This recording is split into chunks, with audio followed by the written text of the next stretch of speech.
is going on, guys? Ride or drive back with another one on the Spyder F3 and a few other things that's going on right now. A few other things I've completed. As you saw in the other video, I did get the driver backrest installed. It's a game changer. I love it. It makes long rides much more comfortable than before. It's a game changer. And as you can see, I added the rear backrest, so that combination is perfect for having a passenger. Pretty pricey on those two parts, not gonna lie, but it is what it is. I needed those two parts, especially the driver backrest.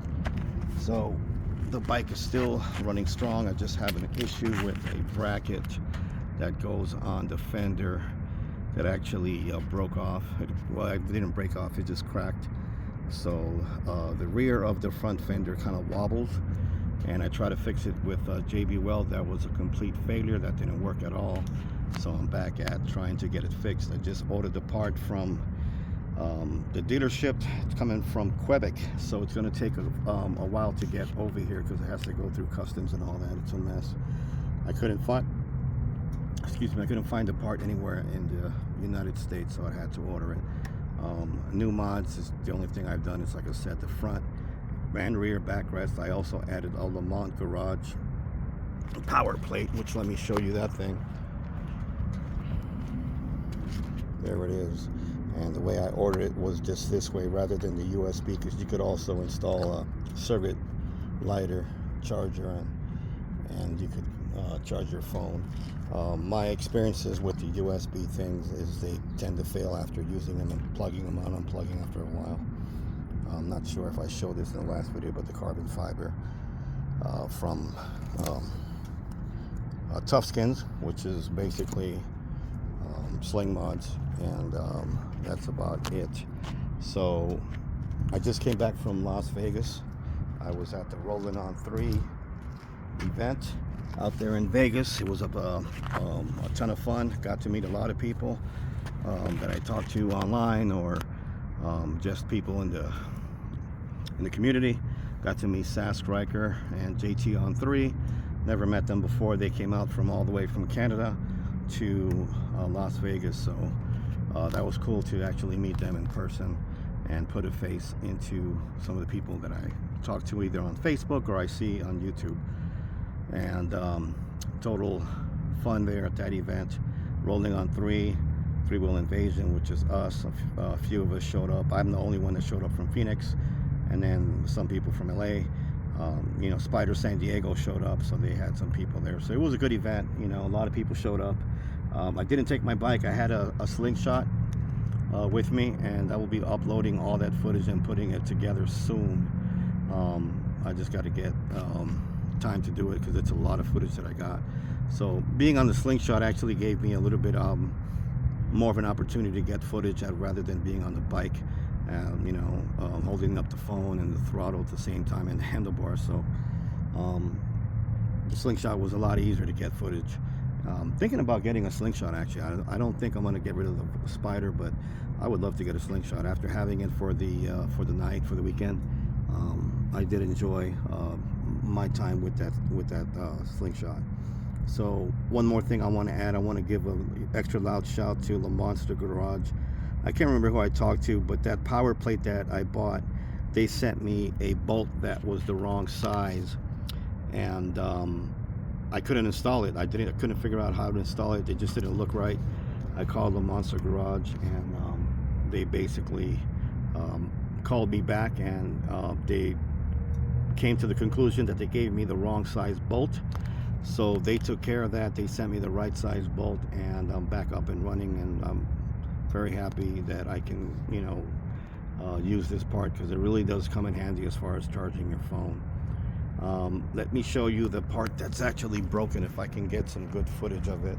So this is a 2015, and if you look here, I don't know if it's going to show up on camera, it looks pretty dark. This bracket here where I got my finger was the one that cracked on the driver's side. Actually, you can see it better here because of the sun. So this bracket on the other side of the bike broke off. It it cracked. As you can see, it's really wobbly. So on the freeway, it's doing this. And unfortunately, I tried to do some kind of JB weld on it, and it was a complete failure. It didn't even work. As you can see, you see the separation there. So I ordered the part, and like I said, it's going to take a while to get to me. Unless somebody out there has a fender that they took off and they don't need, I really need that bracket ASAP, because I'm thinking I'm going to have to park the bike until I get this part delivered. So if anybody can help me, I would greatly appreciate that. I know a lot of guys, you guys have taken off your fenders, so that would be a tremendous help to get that part if I could get back to riding. There's a few rides here in Phoenix coming up. We did the Sedona Tucson rides coming up, but it's just too far for me, especially with that fender like that.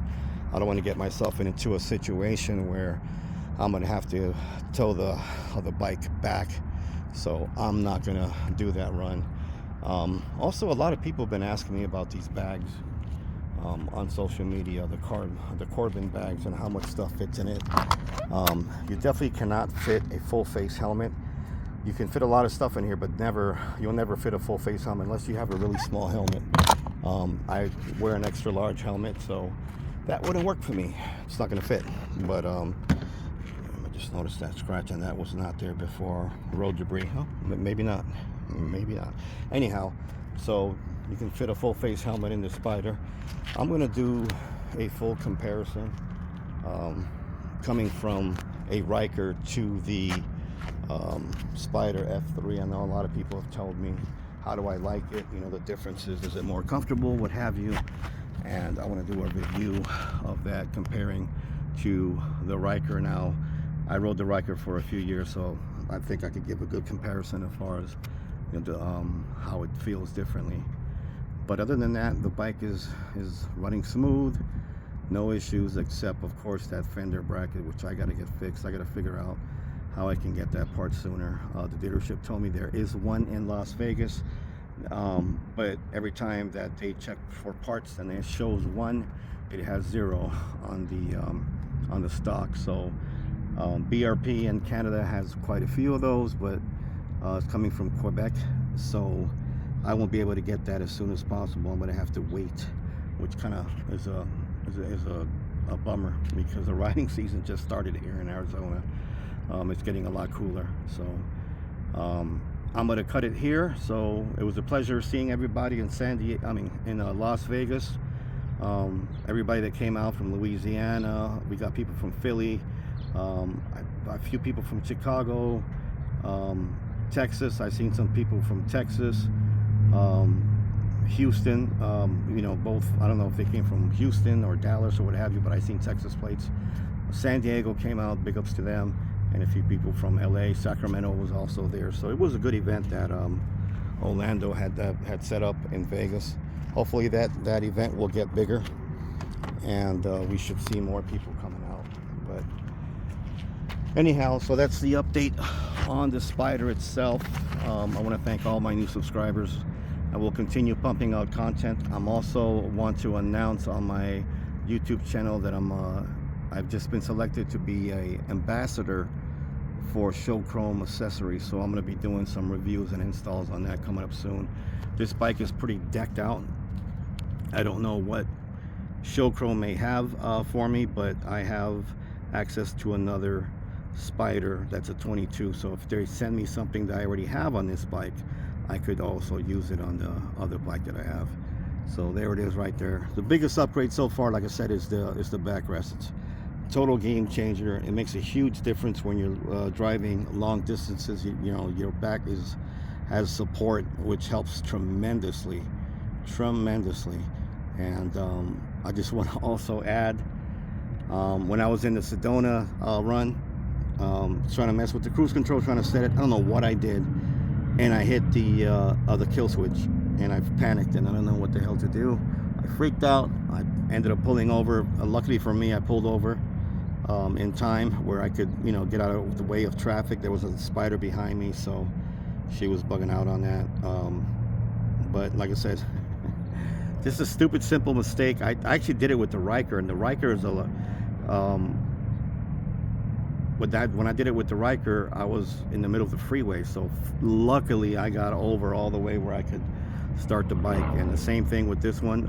I actually got over, and I saved myself from a collision with someone behind me. When I did it with the Spider, I was on a 2-lane highway, so there was no danger of, you know, not being able to make it to the shoulder. So it was a quick move out to the shoulder. But there it is, guys. Ride or Drive, updating you on this Spider 2015 SE6 F3S. And that is it. I'm going to cut it short. So thanks for watching. Don't forget to like, comment, and subscribe.